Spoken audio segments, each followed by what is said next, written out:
इस सृष्टि में जो जन्म लेता है वो निश्चित रूप से मृत्यु के अधीन हो जाता है। दोस्तों, यहाँ भगवान श्री कृष्ण कहते हैं कि इस मृत्यु लोक का हर प्राणी, चाहे मनुष्य हो या पशु पक्षी हो या फिर पेड़ पौधा हो, हर सांस लेने वाला प्राणी अपने जन्म के साथ मृत्यु को भी लेकर आता है। हर प्राणी को एक न एक दिन निश्चित क्षण पर मरना अर्थात अपना शरीर त्यागना ही पड़ता है। मनुष्य को सिर्फ कर्म करने का अधिकार है, फल की इच्छा ना करें। दोस्तों, यहाँ भगवान श्री कृष्ण कहते हैं कि मनुष्य को फल की इच्छा त्याग कर कर्म को अपना धर्म समझकर करे, क्योंकि जो भी मनुष्य फल प्राप्ति की इच्छा करता है उसका मन फल के बारे में सोचकर अपने कर्म और कर्तव्य से विचलित हो जाता है और उस इंसान को वो फल प्राप्त नहीं होता है जिसकी उसने इच्छा की हुई थी। इसीलिए भगवान श्री कृष्ण कहते हैं कि मनुष्य सिर्फ कर्म कर सकता है, फल कदापि मनुष्य के अधीन नहीं है। जो लोग फल की इच्छा से ही कर्म करते हैं वे लोग सुख दुख आदि के चक्र में फंस जाते हैं और उनकी मन की शांति नष्ट हो जाती है। भगवान श्री कृष्ण कहते हैं कि मनुष्य अपने फल की इच्छा को त्याग कर कर्म को अपना धर्म समझकर करे तो उसको फल अवश्य मिल जाएगा, परंतु उस फल को वो विधान की इच्छा समझकर स्वीकार कर ले। और ज्ञानी व्यक्ति इसी योग को अपनाकर कर्मयोगी बन जाते हैं। इस विश्व में केवल शरीर मरते हैं, लेकिन आत्मा अविनाशी है। शरीर के मरने पर भी आत्मा नहीं मरती है। दोस्तों, यहाँ भगवान श्री कृष्ण कहते हैं कि आत्मा न कभी जन्म लेती है और न कभी मरती है। वो अजन्म, नित्य, सनातन और पुरातन है, जो शरीर के मारे जाने के बाद भी नहीं मरती है। जो सचमुच ज्ञानी होते हैं वो ना उनका शोक करते हैं जो मर गए हैं और ना ही उनका शोक करते हैं जो अभी जिंदा है, क्योंकि वो जानते हैं कि जो मर गया है वो फिर से जन्म लेगा और जो अभी जीवित है वो अवश्य ही मर जाएगा। मरने वाला फिर से जन्म लेगा, क्योंकि केवल शरीर का नाश होता है। शरीर के अंदर जो आत्मा है वो कभी भी नहीं मरती है, क्योंकि आत्मा को ना कोई शस्त्र काट सकता है और ना ही उसे अग्नि जला सकती है, ना ही जल गला सकता है और ना ही इसे वायु सुखा सकती है। अपने मन को नियंत्रित करो। दोस्तों, यहाँ भगवान श्री कृष्ण कहते हैं कि मनुष्य के शरीर का एक अदृश्य अंग है, मन, जो दिखाई नहीं देता, परंतु वही इस शरीर का सबसे शक्तिशाली हिस्सा है। मनुष्य को घमंड की मदिरा पिलाकर मदहोश करने वाला पाखंडी केवल ये मन ही है। उसके हाथों में मोहमाया का जाल है, जिसे वो मनुष्य की कामनाओं पर टालता रहता है और उसे अपने वश में करता रहता है। ये मन शरीर से भी मोह करता रहता है और अपनी खुशियों से भी और अपने दुखों से भी मोह करता रहता है। खुशियों में खुशियों भरे गीत गाता है और दुख में दुख भरे गीत गुनगुनाता है। अपने दुखों में दूसरों को शामिल करके उसे खुशी मिलती है। किसी भी मनुष्य को उसका मन जीवन के अंत तक अपने जाल से निकलने नहीं देता। मन को रस्सी की तरह बांधकर उसे तरह तरह के नाच नचवाता रहता है। ऐसा तब तक होता रहता है जब तक हम अपने आप को मन के अधीन रहने देंगे, तब तक हमारा मन हमें नाच नचाता रहेगा। मनुष्य का मन मनुष्य को इतनी फुर्सत भी नहीं देता कि वो अपने अंदर में झांक कर अपनी आत्मा को पहचाने और आत्मा के अंदर जिस परमात्मा का प्रकाश है उस परमात्मा का साक्षात्कार करें।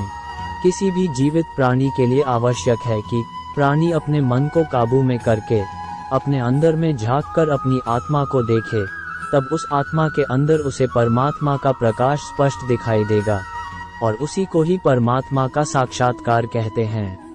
हमारा शरीर और मन कैसे काम करता है? दोस्तों, यहाँ भगवान श्री कृष्ण कहते हैं कि मनुष्य का शरीर एक रथ के भांति है, जैसे आँख, कान, नाक, जीभ और त्वचा आदि। इन इंद्रियों घोड़ों को जो सारथी चलाता है वो सारथी ही हमारा मन है और उस रथ में बैठा हुआ स्वामी वही हमारी आत्मा है। मनुष्य की इंद्रियां विषयों की ओर आकर्षित होती रहती है और ये सब तभी तक ही हो सकता है जब तक जीवात्मा अपने मन को काबू में ना लाए। जब तुम स्वयं मन के अधीन ना रहकर अपने मन को अपने अधीन कर लोगे तो वही मन एक अच्छे सारथी की तरह तुम्हारे शरीर रूपी रथ को सीधे प्रभु की चरणों में ले जाएगा। यदि मन तुम्हारा स्वामी है और तुम उसके अधीन हो तो वो तुम्हें माया के बंधन में जकड़ता रहेगा, और जब तुम अपने मन पर काबू पालोगे और उसके स्वामी हो जाओगे, तो वही मन तुम्हें मोक्ष के द्वार तक ले जाएगा। दोस्तों, भगवद गीता के अनुसार इस दुनिया में 3 प्रकार की खुशी होती है। तामसिक खुशी। दोस्तों, पहली प्रकार की तामसिक खुशी हमें ज्यादा सोने से या ज्यादा आलसी होने के वजह से मिलती है, यानी कि आराम करने वाली खुशी। राजसिक खुशी। दोस्तों, राजसिक खुशी हमें जो किसी मटेरियल गोल को अचीव करने के बाद मिलती है, जैसे कि पैसे कमाना, गाड़ी खरीदना, दारू पीना आदि चीजें करने से जो हमें खुशी मिलती है, वो राजसिक खुशी कहलाती है। सात्विक खुशी। दोस्तों, ये जो तीसरी प्रकार की खुशी होती है ना, उसे सात्विक खुशी कहते हैं। भगवद गीता ये कहती है कि तामसिक और राजसिक ये दोनों खुशियां अस्थायी होती है, पर सात्विक खुशी है ना, वो पहले हमें जहर की तरह लगती है, लेकिन बाद में शहद की तरह लगती है। दोस्तों, लंबे समय और स्थायी खुशी हमें अनुशासन और आध्यात्मिक अध्ययन करने से ही मिलती है, जिसे सात्विक खुशी कहते हैं। दोस्तों, आप ज्यादातर किस तरह की खुशी में होते हैं, ये हमें नीचे कमेंट बॉक्स में कमेंट करके जरूर बताएं। दोस्तों, यहाँ भगवान श्री कृष्ण कहते हैं कि इस संसार में केवल 2 ही वस्तु है, एक शरीर और दूसरा उस शरीर में रहने वाली आत्मा। इस शरीर में रहने वाला जो आत्मा रूपी शरीरी है, वो कभी भी नहीं मरता है, और जो शरीर है वो सदा रहता नहीं है। आत्मा एक शरीर छोड़ती है और दूसरा शरीर धारण कर लेती है, बिल्कुल वैसे ही जैसे मनुष्य अपने पुराने कपड़े उतारकर नए कपड़े धारण कर लेता है। आत्मा नित्य है, इसीलिए वो नहीं मरती, परंतु शरीर नाशवान है, इसीलिए एक ही आत्मा कई शरीर बदलती हैं। इसीलिए हर जन्म में आत्मा नए नए शरीर धारण कर लेती है।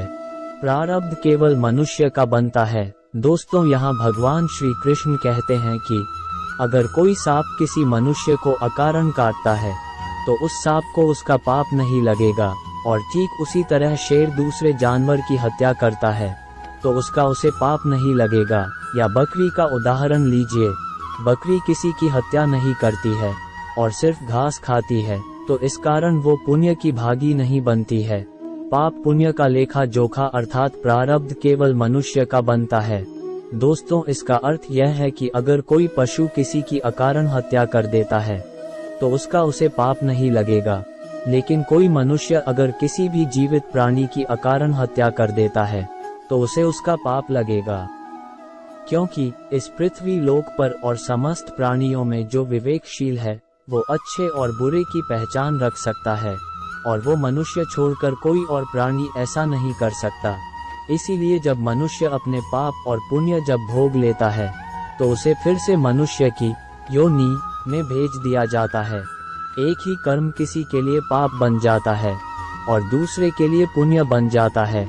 दोस्तों, एक मनुष्य किसी कमजोर और बूढ़े व्यक्ति का धन लूटने के लिए उसकी हत्या कर देता है, तो उस व्यक्ति को निश्चित ही उसके द्वारा किए गए कर्म का पाप लगता है। और यदि दुष्ट मनुष्य किसी स्त्री के साथ जबरदस्ती बलात्कार करने की कोशिश कर रहा है, तो उस स्त्री की रक्षा करने के लिए अगर कोई व्यक्ति उस दुष्ट मनुष्य की हत्या कर देता है, तो उसका उसे पाप नहीं लगता है, बल्कि पुण्य लगता है। दोस्तों, कर्म तो वही रहा, किसी की हत्या करना, परंतु उस कर्म के पीछे की भावना क्या है और मारने वाले की नियत क्या है, इसी के फर्क से ही एक ही कर्म किसी के लिए पाप हो सकता है और दूसरे के लिए पुण्य हो सकता है।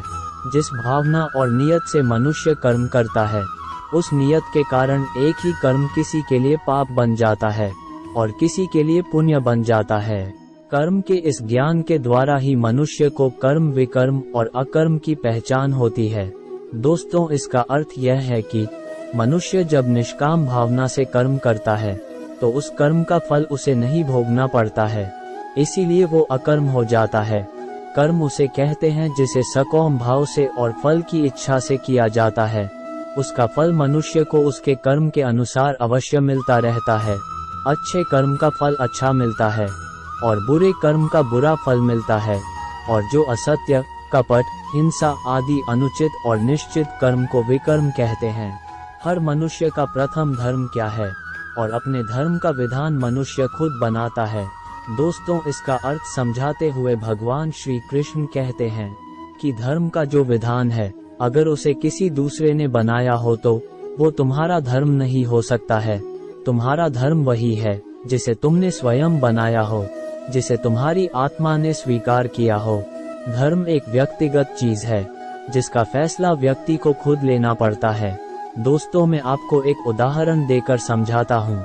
दोस्तों, अगर किसी के गांव पर डाकू हमला करके उस गांव की लड़कियों का अपहरण कर रहे हैं और उसी समय किसी का पिता मृत्यु शैया पर पड़ा अंतिम सांस ले रहा है और अपने पुत्र से बार बार पानी की एक घूंट मांग रहा है, उस समय उस व्यक्ति का यानी कि उस पुत्र का क्या धर्म होना चाहिए?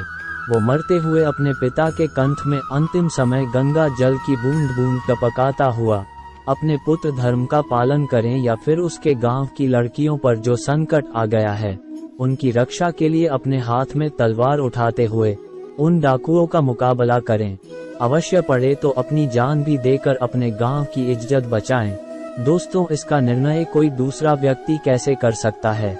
इसको धर्म का दोराहा या धर्म संकट भी कहते हैं।